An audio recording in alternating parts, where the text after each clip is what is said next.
are Geekcentric, and you can be too.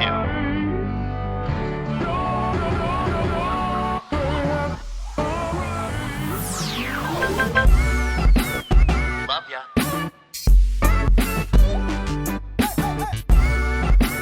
Get home safe, guys. Peace.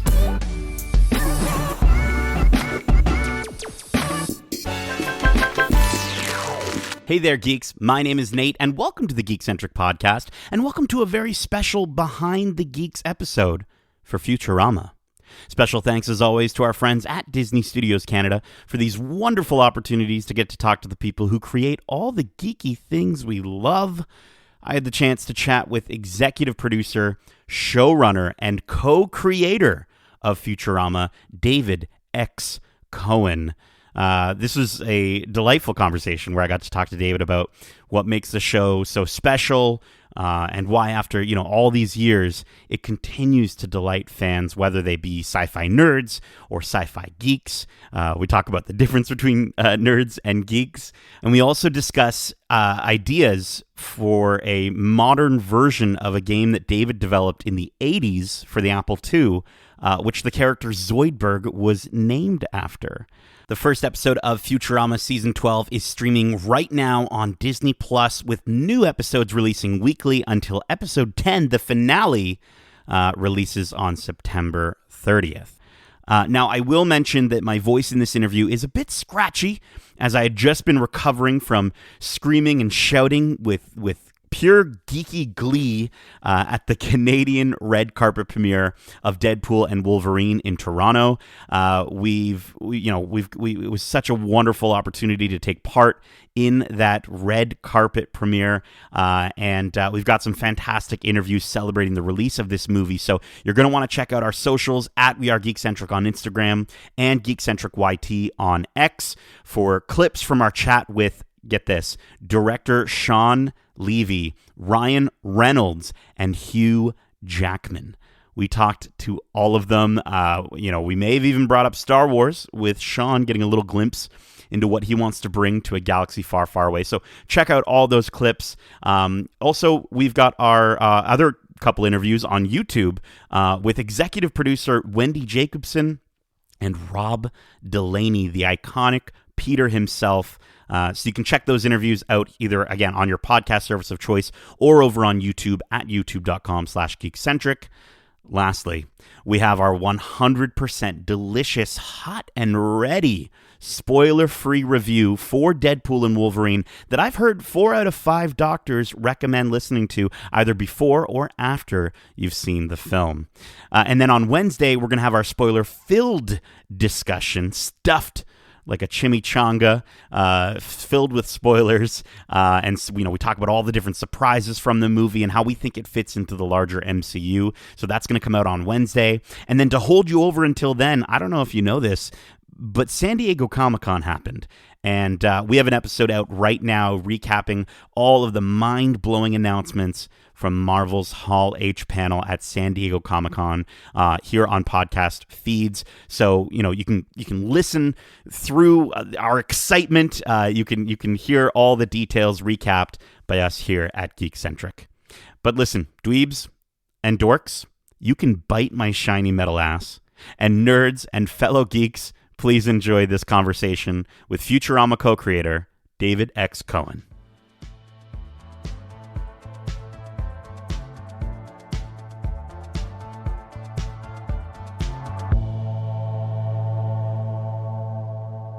Hey, David. My name is Nate. Thank you for taking the time to chat with me on the Geekcentric podcast. How are you doing today? I am doing very well. How are you? I'm doing good. I get to talk to you, so I think it's a pretty good day. I want to start off by saying I'm a little embarrassed to admit this, and we're the Geekcentric podcast. I feel like my geek cred is going to be ripped out of my pockets. But I'm a little late to joining the Futurama fandom because besides the 6 episodes from this latest season that I've really enjoyed, the only other 2 Futurama episodes that I've seen would be the one that introduced Snoo Snoo to the world, and then the one with Bender where he gets lost in space and discovers a civilization growing on his shiny metal ass. You've seen all the important ones. Then. That's it? That's all I need to watch? Did you work on either of those two episodes? I've worked on every episode from the beginning, so the answer is always going to be yes. It's very simple. Fantastic. Okay, well, I know you're a man of science, and I know research is a big part of all that science stuff. So I did some research of my own, and I think this interview will be sufficiently cromulent. Did I say that right? You said it right. I am the creator of Cromulent. I take full credit here and now for that. Fantastic. In my research, I put your name in YouTube, and a bunch of videos came up of you discussing the return of the show, but at drastically different years. Um, what is it that makes this show so special and keeps bringing it back to life? I'm one of the only people who has a lot of experience discussing the return of their show from cancellation. This is the fourth time, so it's something you don't necessarily want to be one of your, the leading points in your resume that you've been canceled and brought back so many times. But I guess it's better than just being canceled that number of times. So, um, I mean, I attributed it to two things usually. The first one is just that I think our fans are kind of geeky and they're usually into the latest technology, whatever that is. So each time there's a new form of television invented, that's when we get renewed. So we were on broadcast TV originally, canceled. DVDs invented, our fans are, the early adopters. We do some direct to DVD Futurama, successful because our fans are on the cutting edge. So then cable TV starts producing original material. We're back for cable TV. And now, streaming TV now being the desirable place to be. Our fans, again, lead the way, dragging us back into the new medium. So the first one is just that our fans are usually on the cutting edge waiting for us at the new medium. And the second thing I would say is just the theme, the just being a science fiction show and writing about the future, it makes the show not date quite as quickly as other types of TV, I think. So because we're not writing about life today necessarily, but on a future commentary on life today, it's much harder to pin down when an episode was written. And I think that the whole thing hangs together a little more luckily by virtue of the sci-fi future angle. So when you're renewed again, what medium am I gonna buy into to watch Futurama? Yeah, it's going to be direct. You're not going to have to even buy it. It's going to be beamed into your brain without your consent or ability to stop it. That sounds perfect. I mentioned I'm newer to Futurama, but I definitely have watched a ton of your work on The Simpsons, and I'm sure there's a ton of overlap between Simpsons fans and Futurama fans. But in your 25 years, working on Futurama, have you noticed any unique differences between the two fandoms?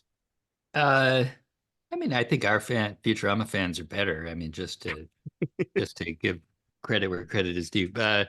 Yes, it's hard for me to say. I think there is a lot of overlap. I do think we get a little, I think we have a certain segment of people who are actual hardcore sci-fi fans. Mm. And we do take that element of the show seriously. And it's something which we didn't know we could do early on because, you're like, is that going to be funny? But I think we have found more and more that taking the sci-fi angle seriously is helpful. And it's very nice to have this dramatic, epic story. And then the comedy angle playing out more from the personalities and the emotions of the characters on top of that. So, I do think we have a segment of sci-fi fans that are into the fine details of that are not necessarily Simpsons fans. Okay, cool. I heard in your interview with Geek's Guide to the Galaxy that when you and Matt started Futurama, there was a lot of feedback from studio executives to make some quote unquote adjustments to the show. Now that we're coming up onto season 12, I imagine, we're well past that, but now we're in the age of the internet. We're, as you already said, we're in a new medium here. And you're probably getting a lot more feedback throughout the years, more and more from Futurama fans. How much does that feedback affect the direction of the show in its current state? I don't want to discourage people because I like online debate and everything, but we just can't, it can't affect the show that much because, whatever anybody's saying, I guarantee there's someone else saying the opposite. So Yeah. even if we think, oh, there's good ideas coming, they're all coming in opposite opposing pairs. It's like the conservation of energy. Like if there's someone likes something, someone else doesn't like it.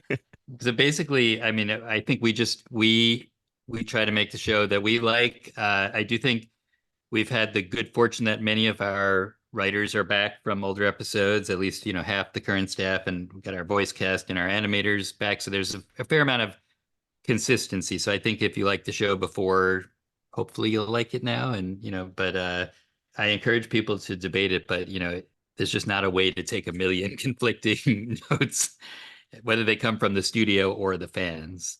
I'm sure there's someone out there working on some scientific theorems on the duality on through social media and Twitter and what have you. Now I wanted to kind of get your opinion on something, talking about duality. As I mentioned, we're the Geekcentric podcast. You have often proclaimed yourself a nerd, and Mm. I think nerds and geeks can overlap absolutely, and vice versa. But what do you think is the difference between a nerd and a geek? How would you categorize them? I may have a slightly outdated version. I think of nerd as being a little more sciency and geek as being a little more, I don't know, science fiction, fantasy-y. And I definitely do have a leg in each world, but I, originally came out of more of the science side. So I would lean probably toward the nerd myself, but I'm not going to say I don't have any geek in me as well. Absolutely. No, and you know what? I think that's exactly where I am. I'm happy to hear Mhm. that you agree with that. We won't get into dork or dweeb. We'll leave those for maybe another Okay. conversation.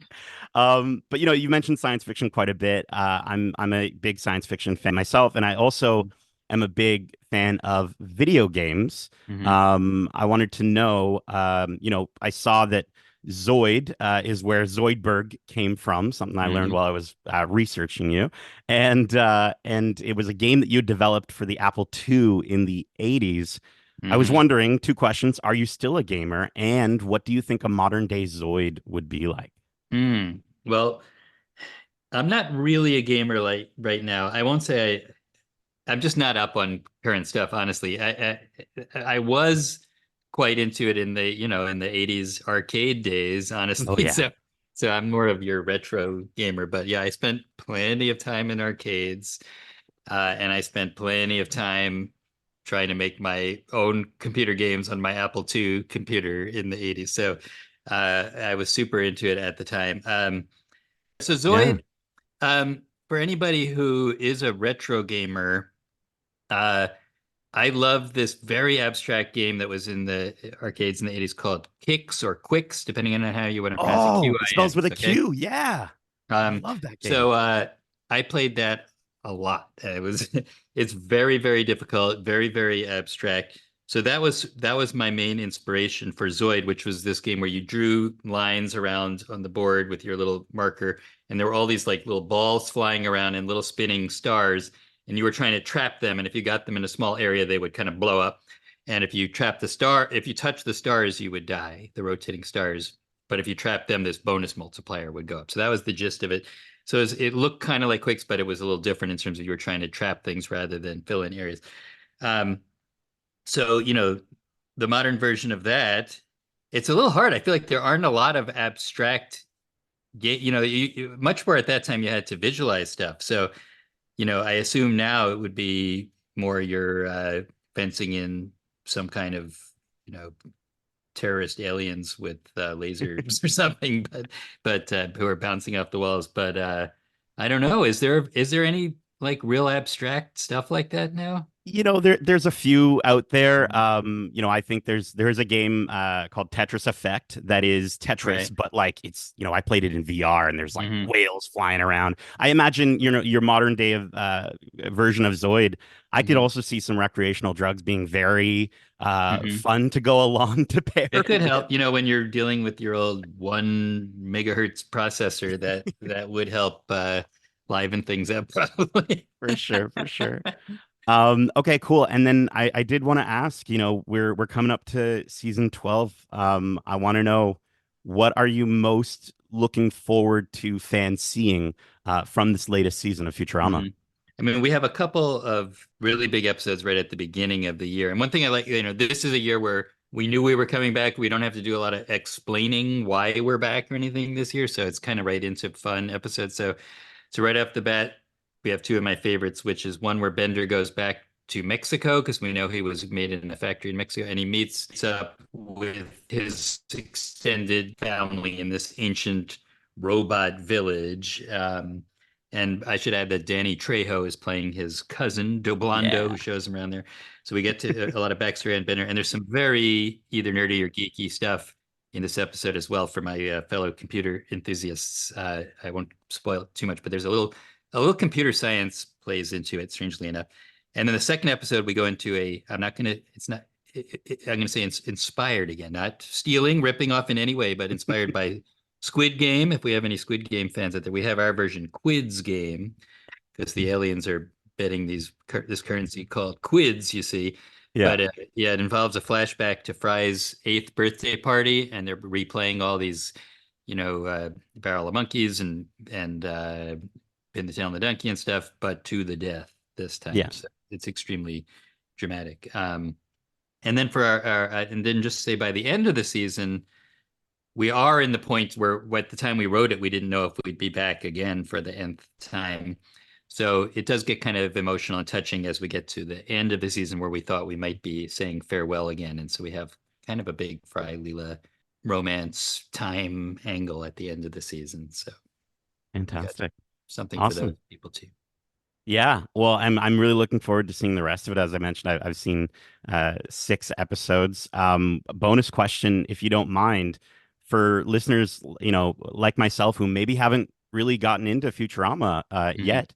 What are some all-time greats? I know it's probably really tough to choose, but like, what would you recommend for me? Like, kind of your short list of like, check out these episodes, kind of thing. I think you might want to watch the late Philip J. Fry. This is an episode which is a big time travel episode, and we won an Emmy Award for that, and it's kind of touching. So I think it has a bit of everything in there. It's a huge sci-fi thing, but a little bit touching. What are some other ones? The Luck of the Fryrish, if you want an earlier emotional one. One of my favorites, because it was kind of kind of the first one where we went like, maybe we can try something that is sci-fi and emotional, and we didn't know if it was going to work, but I think it kind of did. So there's a couple. There's shooting in different directions. One big sci-fi one, and one that's a little more emotional. Fantastic. I wrote those down. I love the Fryrish. That's fantastic. David, as I mentioned, I'm excited for my Futurama journey to continue and to see the rest of season 12. So thank you so much for chatting with me and answering my silly questions. Thank you. My pleasure. Awesome. Cheers. Bye-bye.